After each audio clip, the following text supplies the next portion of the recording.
Call our meeting to order. It's 2 o'clock, the appointed time, and we have a quorum, and we'll proceed with our meeting.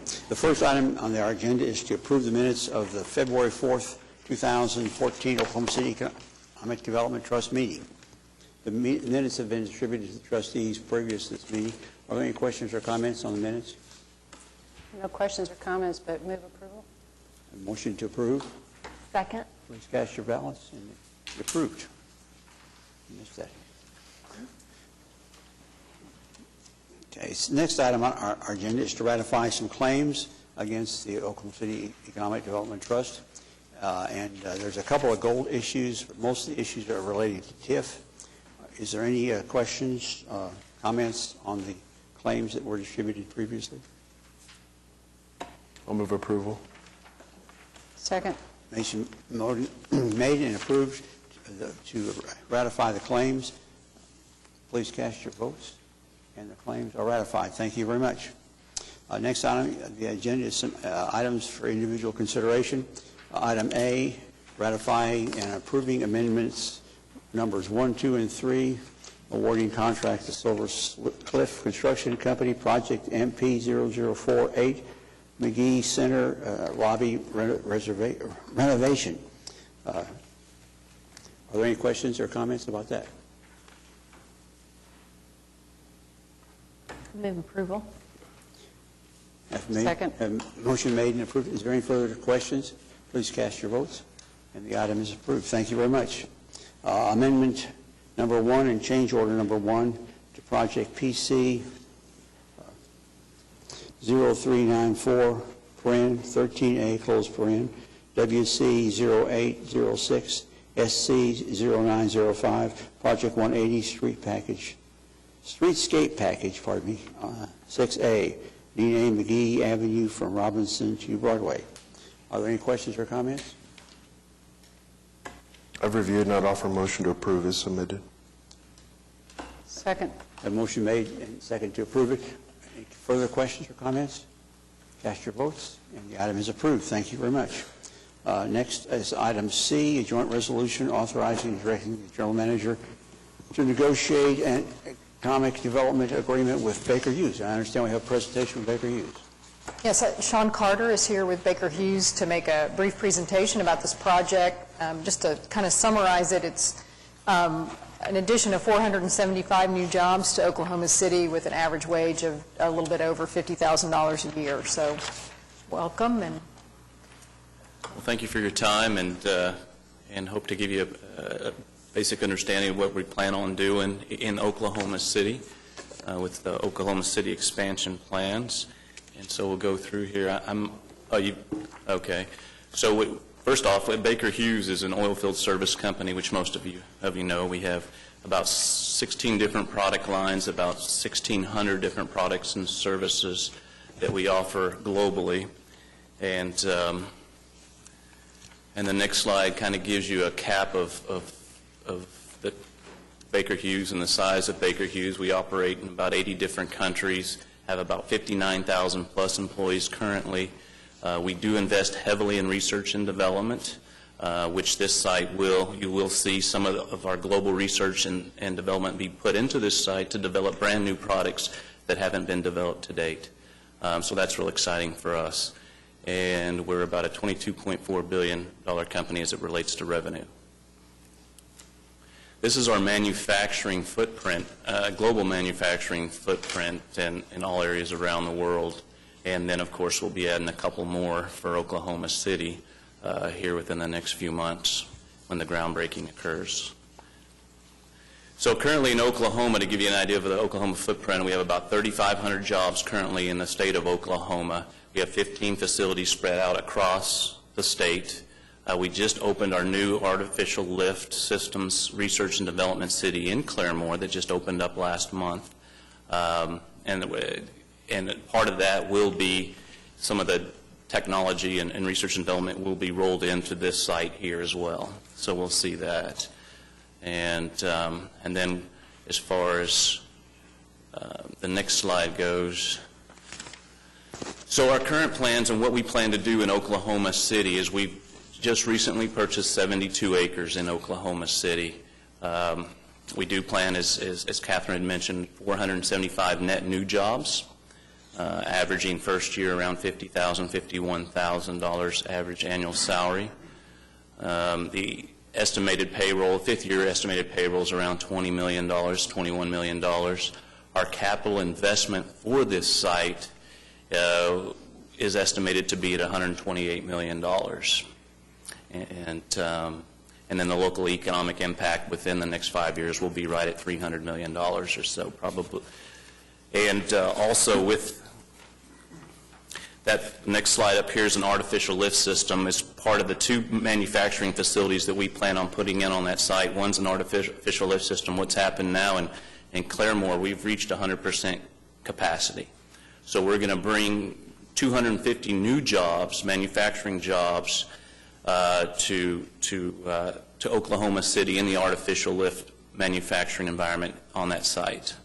And I just wanted to show you a picture of what an artificial lift system. There's a variety of different types of artificial lifts. That just happens to be one I was able to find yesterday and put on the slide. And then we're also looking to develop what we call our motors. Some people call them mud motors. There's a variety of different motors. And this is this piece of it is certainly a piece we're very excited about. We're going to use state-of-the-art robotics and almost an all-enclosed system. It's never been done before. We're excited. We're going to bring out new products in the motor area, in the mud motors. And basically what a mud motor does is it adds power to a drill bit at the bottom, or it helps in directional drilling is what it does. And with the motor piece, we plan to add 125 new jobs in manufacturing in that capacity. And then basically to wrap things up, we certainly appreciate the time to be able to present the expansion plans. And as far as groundbreaking, we're looking to begin within the next couple of months. First is the operations piece, where we going to add 100 new jobs of operations to support areas around the state. And then next would be the motor or artificial lift systems, and then the motor systems as it rolls out within the next 2 years. And so that's basically ours. And what I wanted to do too, which in one of my meetings I happened to meet with the architect, and he happened to show me the slide and wanted to give you kind of a movie clip to what our vision is of what this center will look like here in the next year and a half. And if you'll show that here. So there's the site there on Kilpatrick, and I believe it's 77. And it'll start rolling here in just a second on how it will look. And it's just a 3D of outside of the different buildings if it kicks in.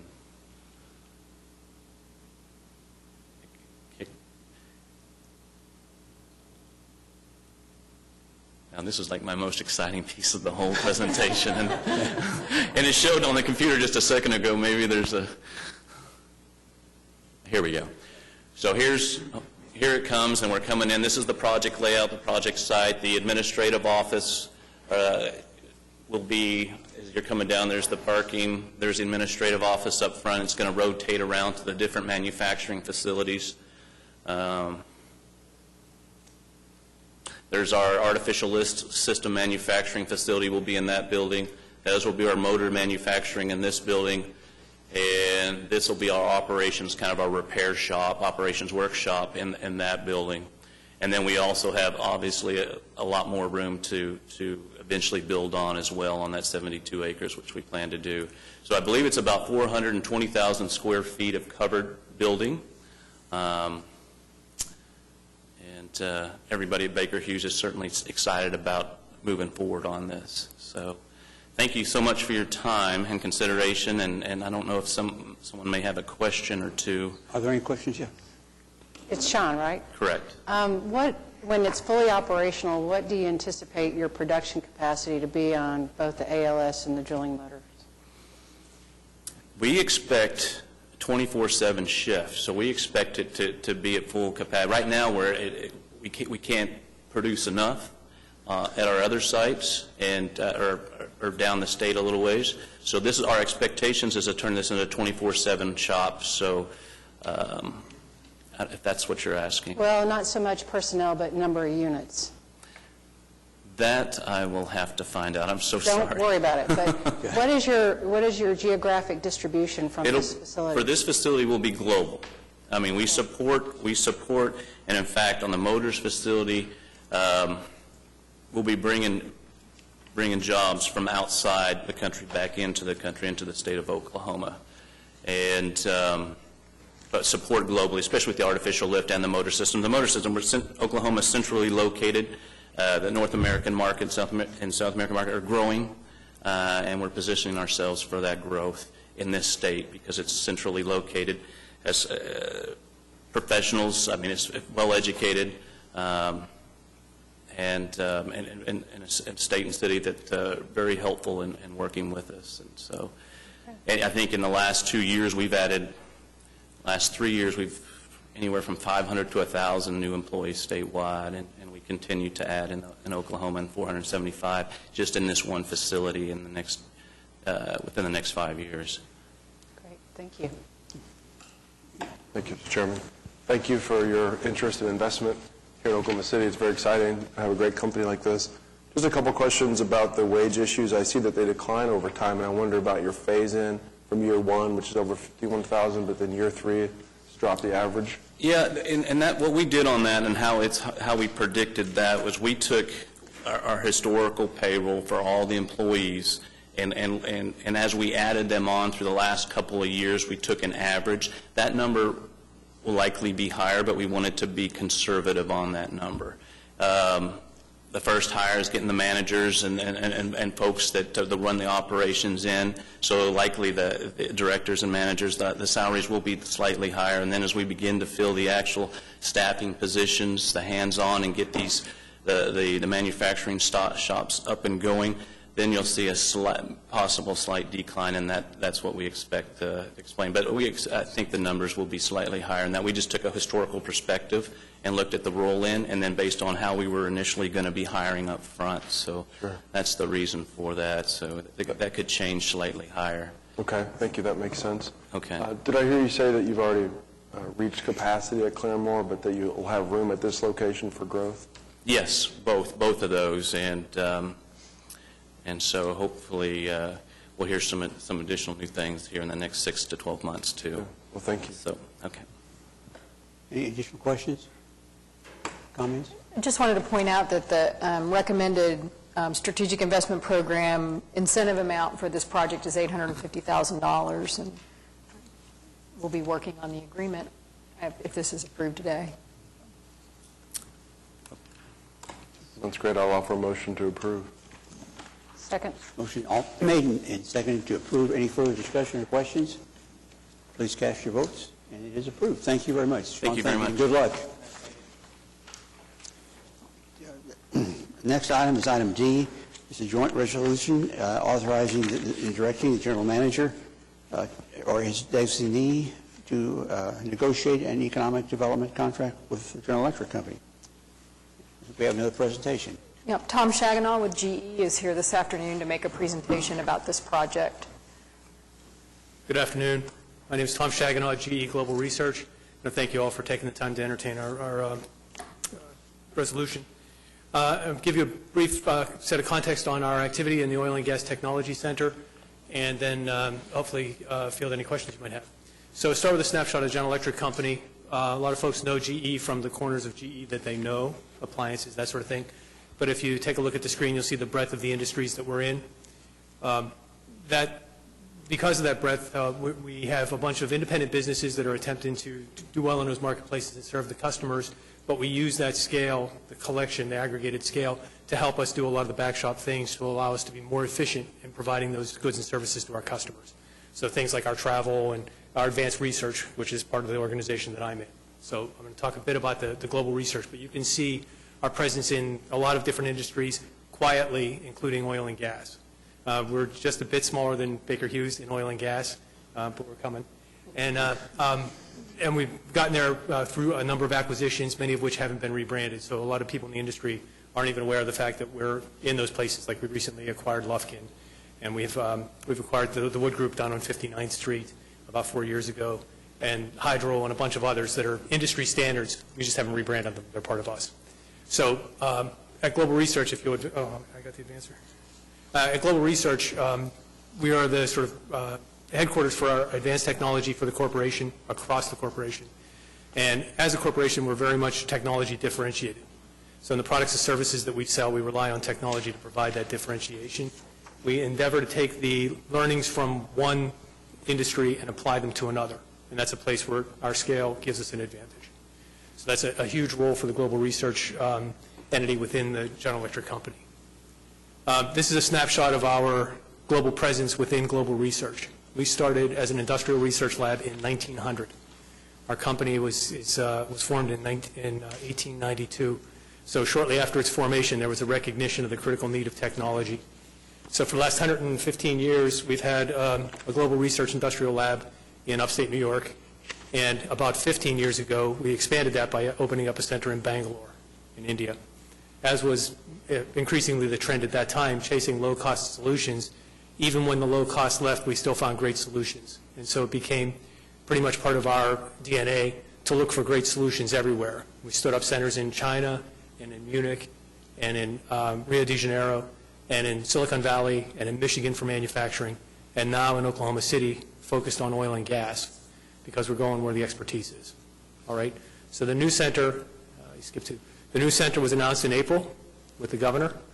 We're going to have at least 125 jobs, high-tech, professional engineering, geo-type jobs. We're going to bring an investment of about $125 million to stand up our building and to get this organization underway. And I think if you'll jump to the next page, this place is going to be a showcase for the corporation in the industry, which means for our customers and for our operations, it becomes a global player. This facility becomes a global player in our sphere of influence. Super important to us. I've gotten a lot of guidance from my boss. So we're going to be customer-focused in our endeavors here. We're going to be higher technology, less basic science, much more higher readiness level to get technologies infused into efforts that we can connect with the customers and get more systemic in our solutions. We've been a provider of componentry historically, but we've got to get more and more systems-driven, and this place is going to help us focus. So you see the kinds of technologies that we have here, and many of these are relatively new for us as a corporation. If I look at geologists, if I'm making motors, I don't need that many geologists. If I'm helping the industry with solutions, I do. And so we'll have folks on staff who are able to get us better positioned for helping the customers there. Part of this, though, is that as with any good lab, you can't be everything. You can't put every lab capability you'd like in there, so we're clearly going to have to partner with and look forward to partnering with outside entities, including universities and other companies for their access to their laboratories and expertise. So that sort of collaborative nature is really critical to us, and as was previously mentioned, geographically, sort of in the industry, Oklahoma City is the place, which is how we came to the decision. So right now, from an impact perspective, we're going to have at least 125 jobs. My counsel tells me to take that conservative number. We're going to exceed that. Our building is built to handle up to 250. Our site is built to handle expansion beyond that. So we have 8 acres closer in than the previous speaker, but we have good expansion capability to support our needs. We're going to be strictly focused on research. It'll be all technologists. We have a local architect and a local construction company. It's beginning to see some of the impact here in the region. And of course, as this is a showcase for our corporation in this industry, we're expecting a pretty steady stream of visitors, customers, business leadership within our corporation, partners, that sort of thing, which was part of our selection criteria. Candidly, the access to this city is outstanding among the other candidates. It made it a very straightforward selection for us. So if we go to the next one. So our current status is that we have temporary facilities in City Place. We have staff that is growing. We're nearing 12 people at this point, which sounds like small numbers, but is good. We're on a path to start a 5-person per month hiring plan that gets us to about 80 folks whenever we take occupancy of the new building in the summer of 2015. We'll be headed to a groundbreaking here in the next 6 weeks. So the Okura team has been super helpful in helping us prepare the land for occupancy because of its previous, its heritage. And so right now we have our schematic drawings approved. We have our design documents approved, and we are working on our construction documents for this. So I'm working with the architects the rest of this visit. So we'll close the property transaction here in the next 2-3 months, and we'll have an unencumbered piece of property to work on, which shows up in the next slide if you're not familiar with the space. What you're looking at here is Interstate 235 on the left and Stiles Circle on the bottom on the south bank. So 10th Street running across the top of the screen, right across from the former PHF. So I trust you all are familiar with this space. Our access will be through 9th Avenue, through Stiles, the former 9th will be our primary access, and we'll have a secondary access off of 10th Street for deliveries and that sort of thing. And our building will be in the southwest corner.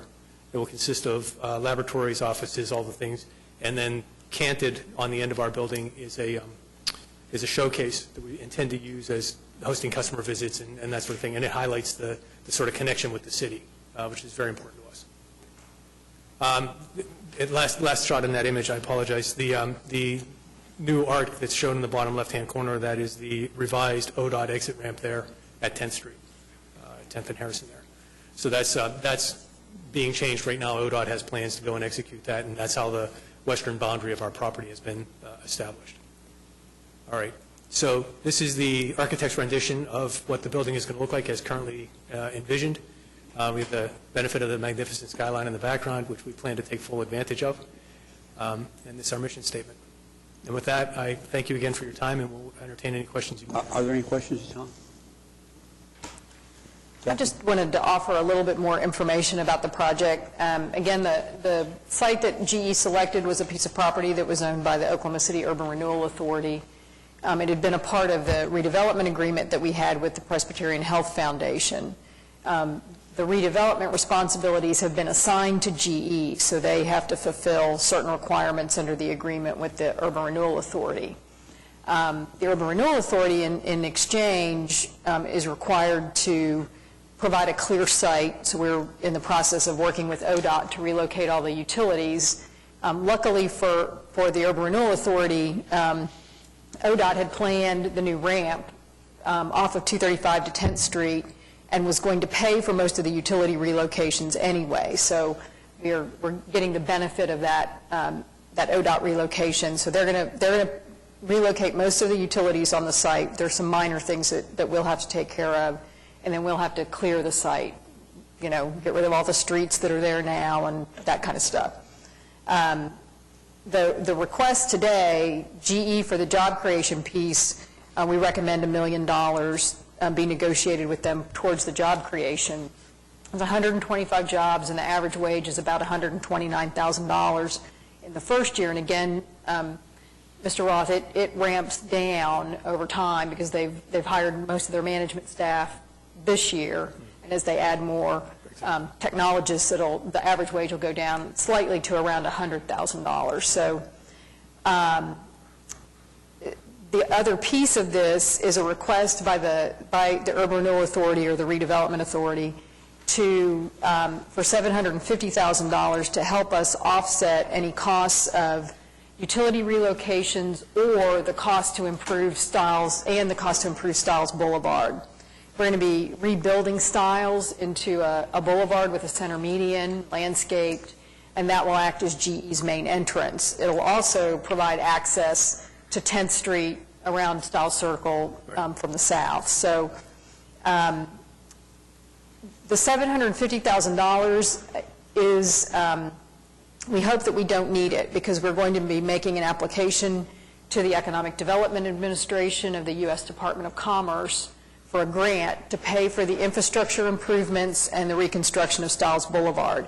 So if we're successful in getting that grant, we won't need the $750,000. And I feel pretty good about the grant application process so far, and we're hopeful that we'll be successful in that. So just wanted to give you guys a little bit more explanation. Again, Okura is working very closely with GE and trying to get everything taken care of so we can close on the purchase of the property. Are there any further questions or comments? Yeah, I do. Thank you very much for that overview. Very helpful.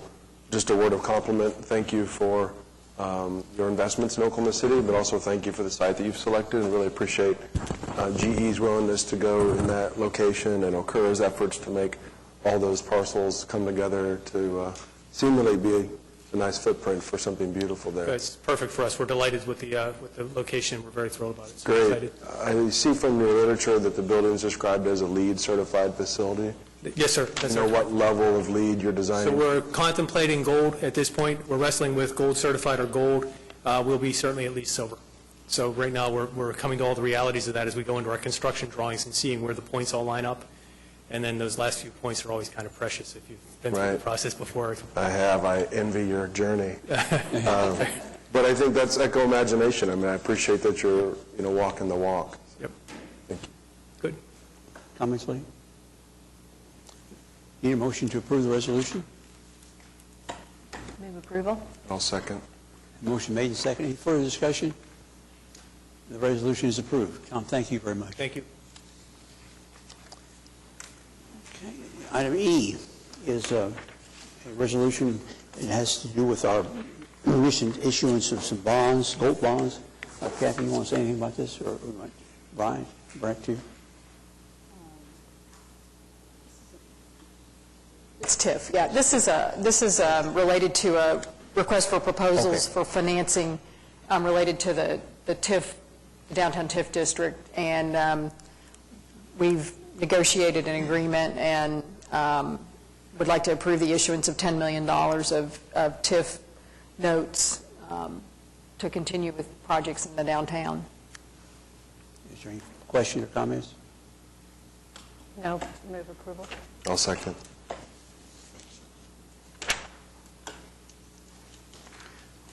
Now I understand we have another report. Oh, sorry. Oh, I'm sorry. And it passes unanimously. Thank you very much. Thank you, Francis. Item F is Chairman, a quarterly report of the OKC Technology Business Launch Initiative for the second quarter of the fiscal year 2014.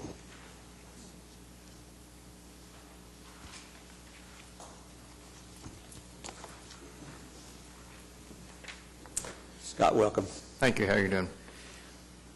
Well, we're here today this is actually going to be our next to last quarterly report, because this program will end at the end of next quarter, and we ought to be back to give you a wrap-up of kind of how the program did. And I'll talk a little bit more about that in a minute. Is it right? You advance? Okay. So for the most recent quarter, just to kind of give you the statistics, and I'll drill down on a few things, and it's kind of interesting to bookend I2E against GE and Baker Hughes. I got a couple of companies for you today that are itty-bitty little tiny startup software companies. And, what we're trying to do is to create the GE or Baker Hughes of the future. And, you got to plant those seeds to do that. And so we do a lot of things to do that. And you guys are funding a lot of that through our partnership. Now, if you look at our statistics, again, companies receiving, and this is executive and resident services. These are sales executives or CFO and resident services. In the last quarter, we did 9. Inception to date, we've done 49. The amount of actual services, units of service provided is 16 in the last quarter and 183 to date. We've also brought in periodically entrepreneurs and residents to sit down with companies one-on-one and talk to them about what they're doing and how to get to the next level. We did 23 companies receive those services in the last quarter and 54 year to date. We're on the off quarter for our fellowships, so we didn't do any on that quarter, but we'll pick those up again next quarter. We had 7 networking and training events. And then I want to talk a little bit about the Seed Step Angels, because I think that's one of the most successful things we've done. We've now grown our group of statewide Seed Step Angels, and these are angel investors that are co-investing with us and investing in their own deals in Oklahoma City and across the state. And we now have that group to about 50, but most of those, the vast majority of those, are coming from Oklahoma City. And we've done, in the last quarter, what we do is we'll screen deals, and we screened 4 Oklahoma City deals in the last quarter. They presented 2, but you can see what they're actually investing in. In the last quarter, they invested $521,000, a little over $521,000 in Oklahoma City-based startups. And from the inception of the program to date, it's been a little over $3 million, which is, I think, really impressive. If you look at the number of companies, Oklahoma City companies that we've invested in since the program's been going on, we've invested in 15 Oklahoma City startups. We've talked to you a lot about them and given you examples of them over the last few months and years. We've invested a total of $5.8 million in these companies, and that has brought in, leveraged $50.2 million of private capital. So we're getting almost 10 to 1 private capital we're pulling in with these programs. We're really excited about that. So today, like I said, today I'm going to talk to you about two really small companies. Now next time, I'm excited because I think next time, if Rex can remember, because he's the guy that puts the PowerPoint together, next time we're going to talk about, these two are two startup software companies. Next time we're actually going to talk about a growing company that's launching into, if we can get it closed, is launching into international sales from right here in Oklahoma City. Is really taking Europe by storm with their new product. And then another company that is an example of a unique partnership between the Huff Ear Institute and OMRF and a disruptive new technology that they've developed to protect people from hearing loss from noise and to treat it once it's happened. And we're really excited about that also. So that's kind of things to come. But today, again, two very small, kind of good bookends to GE type companies. Civi is a new software that actually came out of the Venture Spur Accelerator here in Oklahoma City. And we've partnered with Venture Spur to take things that come out of that process, the ones that we think have the best chance of commercialization, and put investment dollars in them. And this is actually an interesting kind of entrepreneurial training program that uses sort of gamification to teach people about entrepreneurship. Early adopters have been Rice University and the University of Oklahoma and the Dallas Entrepreneur Center. So we've got getting a little bit of traction initially on that. I think we have a little, on the next slide, we'll show you a video that tells you a little bit about this company. Hi, my name is Ashok Kamal. I'm the co-founder of Civi. Civi is an e-learning platform for aspiring entrepreneurs. We're going to take entrepreneurs through an assessment to diagnose sort of what their interests and needs are, and then we're going to provide them with a personally curated set of resources to help them on their entrepreneurial journey. We first identify what does that entrepreneur already know and what are they good at, what are they passionate about. And then we augment those innate skills and talents and passions with a course, essentially, of logical steps to walk that entrepreneur up to the stage where they can fully execute their mission. For some people, it will be educational videos. For some people, it'll be access to mentors. For others, it will be crowdfunding opportunities. And for some, it'll be all of the above. Depending on what your needs are at your stage, we're going to provide you with a suite of the resources to help you get started. We found that an adaptive algorithm makes the most sense, since everybody comes at entrepreneurship from a different perspective and with different backgrounds. And entrepreneurship itself is such a large and amorphous space. We want to take the fundamental benefits of many of the offline programs that exist but aren't able to reach the full community of aspiring entrepreneurs and incorporate them into a one-stop shop virtual platform. Today there's more interest in entrepreneurship around the world than ever before, but 75% of technology startups still fail. So Civi's mission is to make entrepreneurship education and training accessible and engaging and rewarding for innovation entrepreneurs all around the world so we can help more people achieve their dreams.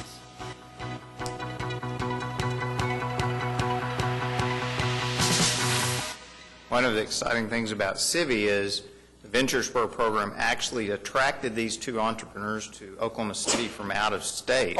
And by us being able to invest in the company, we cemented their company here in Oklahoma City. So we're pretty excited about that. Where does the essence of gamification come into play? I saw there were medals and awards in one of their sites. So what is it kind of a game to help you explore your ideas and take it forward? It's probably more about the raw materials and what you need to know and do to be an entrepreneur, the steps to success. And so it sort of rewards you. It's kind of that platform where as you hit educational milestones, you earn these badges and awards and things like that. And it's really targeted to either a entrepreneurship program at a college or even a company that's looking to increase their entrepreneurial skills. And so it's a subscription-based service that kind of works that way. But anyway, so that's one of the companies we're working with. On the next slide. Another one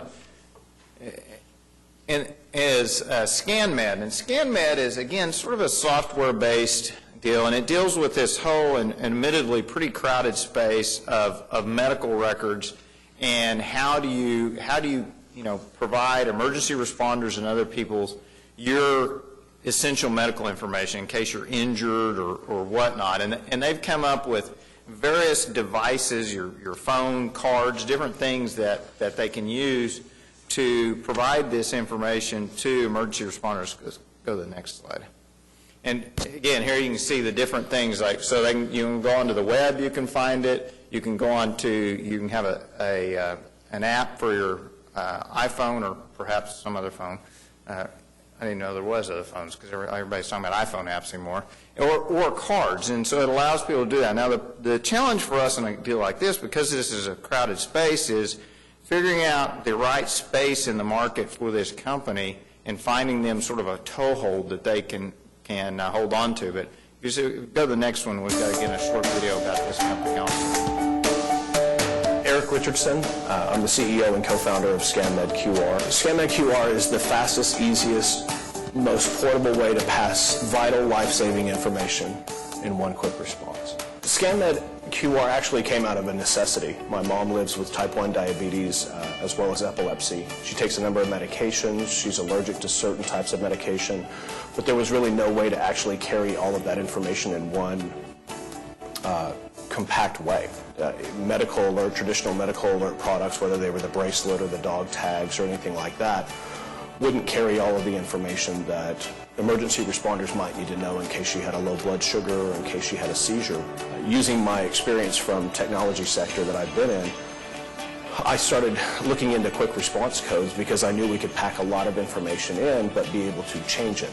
Around the fall of 2011, 2012, I developed what we call the card suite. And what that does is gives us the ability to generate an unlimited amount of blank profiles that have a QR code associated to it. We've got a number of customers now, and it runs anywhere from children who live with medical conditions to baby boomers to seniors. Our biggest market that we're finding now is actually the home healthcare market. I think the true value in this is actually using the platform and the technology, having an open-ended platform where we can plug in with third-party providers for patient management software programs and be able to bridge that gap like we were talking about. I think that's where our real value is being able to be a service.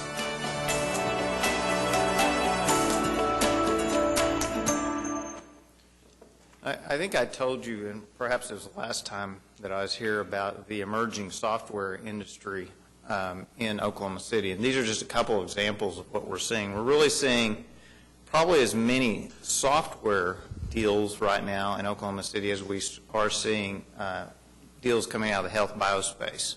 So we're kind of excited about that. There's kind of this cool culture growing up in Oklahoma City. We're getting a lot of programmers coming here, and we're excited about that. Just a quick update on the Grow OKC program.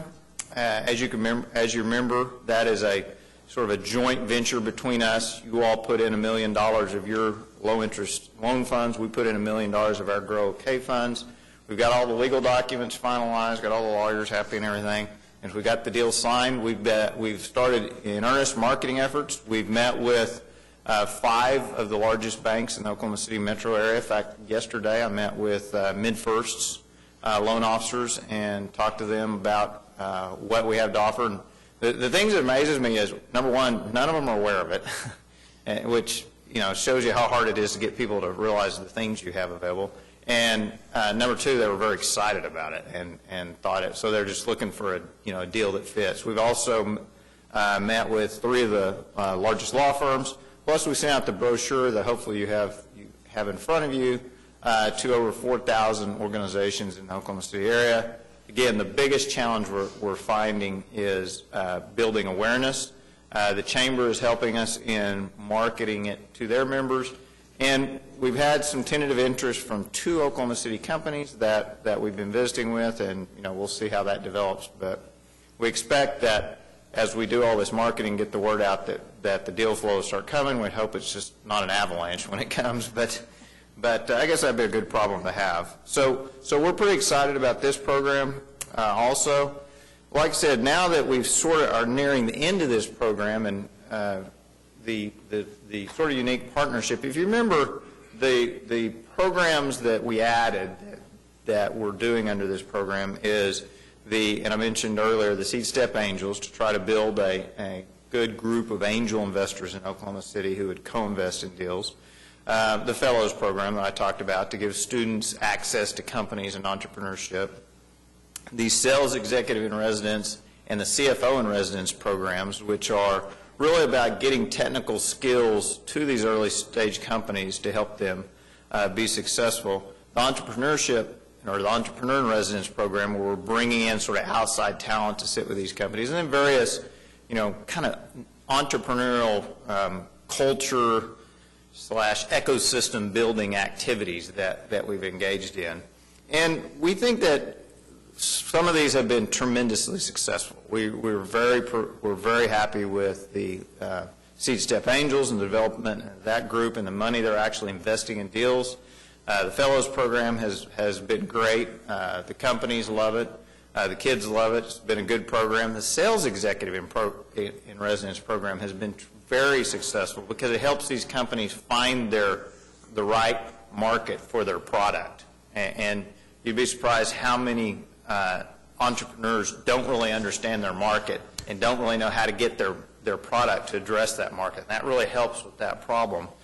The CFO in Residence program has been, a little bit harder to get that rolled out, mostly because there hasn't been that much demand for those type of services.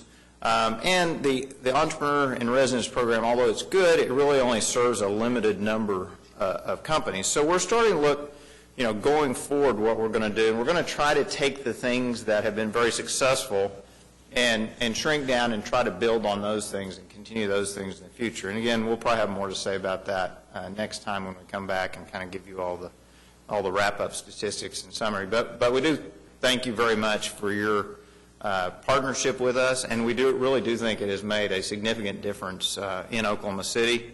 We don't have a GE out of the deal yet, but it may take a year or two to get there. Thank you very much. Thank you, Scott. Before Scott gets away, do anybody have any questions? I see that's a lot of staff people here to handle the questions. Yeah, thank you. We need a motion to receive the report. So moved. Second. A motion made and second to receive the report. Are there any further questions or discussion? And the report is received. Thank you. Comments from the trustees? Comments from the staff? We just have a couple of things on the general manager report. I didn't get a general manager report in my package. No, you didn't. They were handed out at each place, though, I think, for the meeting. So make sure that it should be up here. Okay. Just a couple of things. On the claims and payrolls, we approved a claim for Energex today, and just to point out to you, that completes the obligation that we had with Energex. They've hired as many employees as they were intending to, and that project's completed. A couple of others that are doing that are ramping up their employment maybe more quickly than we originally anticipated are Paycom, and Brent may have more details on that than I do off the top of my head, and the grocery supply company GSAC also is doing very well. Regarding Paycom, they finished the third year with roughly 315 jobs out of the 492 jobs, so they're well on their way. They've started construction on their second building, and so I would say they're well ahead of our original timeline. So it's a good story. And the other one that she was talking about was with the Grocer Supply Acquisition Corp.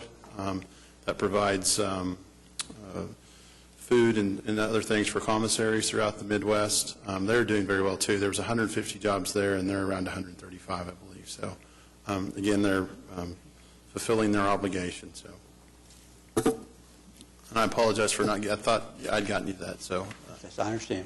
You didn't want me to see it. No. Any other comments or questions? Comments from the public? Hearing none, we are adjourned.